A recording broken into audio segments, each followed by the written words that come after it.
Hello everybody, I'm Tom Brassington, a PhD student in English in the Department of English Literature and Creative Writing at Lancaster University. This workshop explores one of the literary contexts in which blood brothers can be placed, that of Prince and Pauper stories. To contextualise this, The Prince and the Pauper was a hugely popular novel written by Mark Twain in 1881.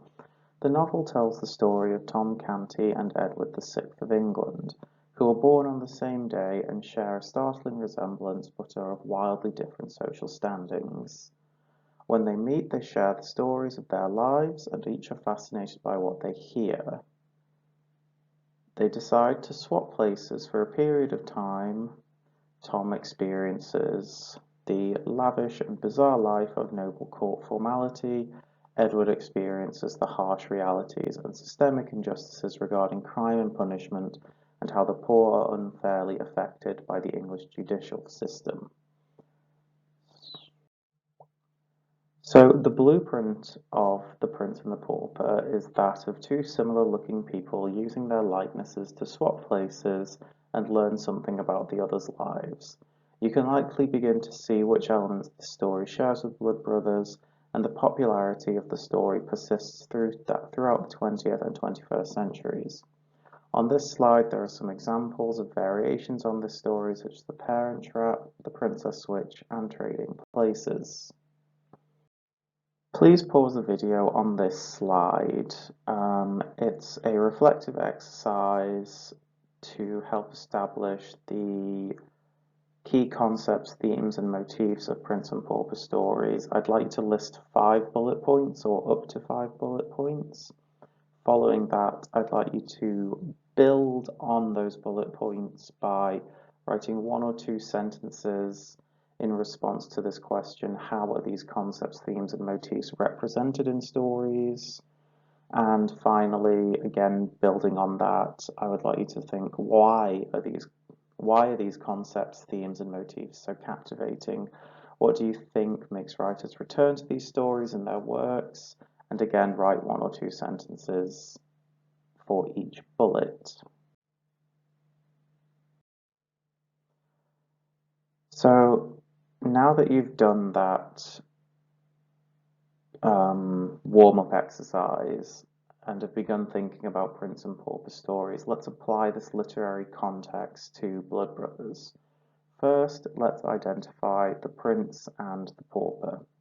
For the Prince, we have Edward, here pictured from a stage production of Blood Brothers.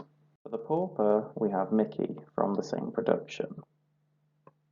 So here we have our Prince and Pauper. This image is taken from a production of Blood Brothers, and I would like you to again do another reflective exercise, pausing the video and writing notes about this image.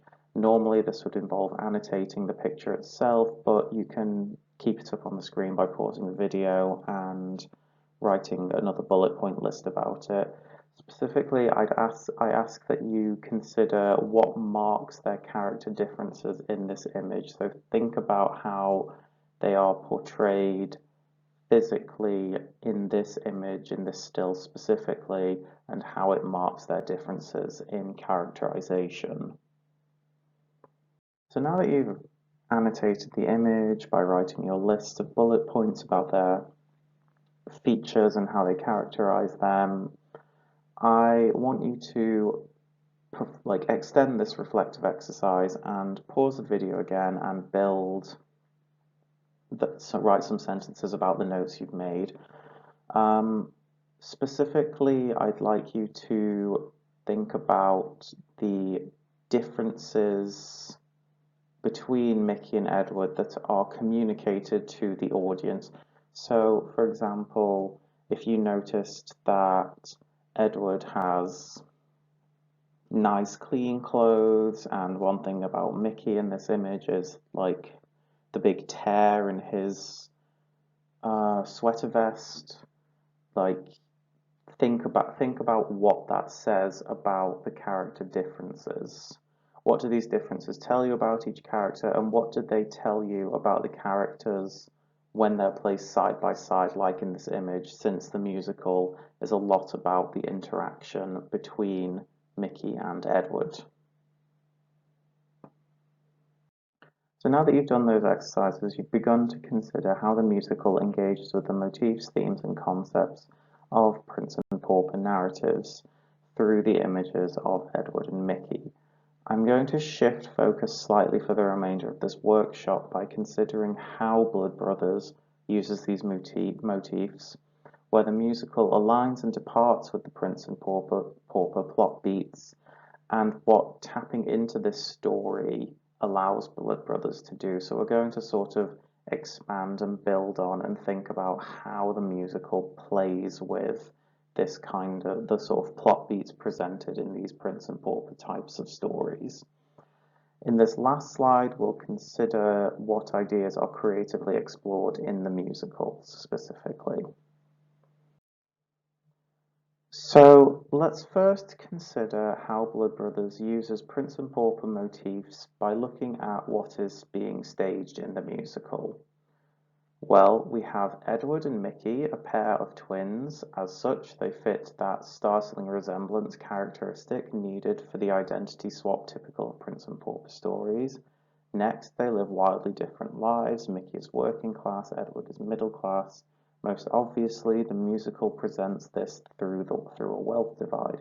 Edward is far richer than Mickey and has far more access and privilege because of that. There is a conflict later in the play where Edward's class and wealth privileges come through how differently he and Mickey treat and think about money. This is intimately linked to how their respective access to wealth is impacted by their social standings. So the next thing to consider is where does the musical align and depart with this Prince and Pauper plot line. Obviously the musical aligns with Prince and Pauper stories through Edward and Mickey being similar looking and their stark social and wealth divides that sort of underpin their lives. It departs from the storyline at the moment where the two don't swap lives when they encounter each other and talk about their lives, and both of their lives sound really fun to each other. They don't then take that extra step of being like, let's swap places. This might seem like a sharp contrast from the beats of the Prince and Pauper story because it is a seemingly necessary part of that sort of plot line. But in doing so, it allows us, as the audience, to begin to question the whether they can swap lives at all, and consider in a bit more depth what may be preventing this story from being acted out. So we begin to start thinking about, can they swap lives, and if not, why not, and things like that. So now we can ask what tapping into this story allows Blood Brothers to do. One of the central drives of this kind of story is to position nature against nurture. In having two characters who look identical, and in this case are twins, audiences are made aware of their similarities. We're encouraged to see these people as basically the same for their visual similarity. This similarity then brings out,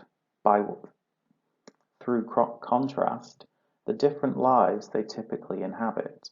It allows the audiences to see that a social context into which a person is born or raised in from an early age can determine huge swaths of their personality.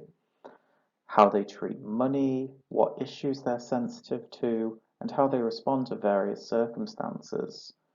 Everything from how Mickey and Edward dress to their job prospects and even outlooks on life seems to be determined by the social circumstances they were born into.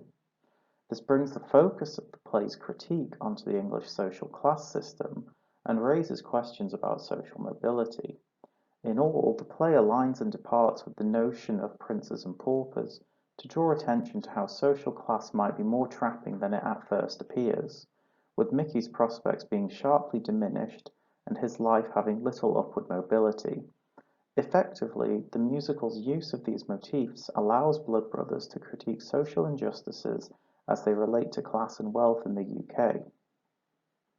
For your own work, this might require you to begin thinking more deeply about how the musical engages with the context in which it is set and was written, Northern England under Margaret Thatcher's Prime Ministership. Thank you for watching, listening and participating in this workshop. If you're interested in learning about what it's like to study English literature and/or creative writing at university, you can start with our website. Feel free to contact us with questions using the contact information presented on this slide.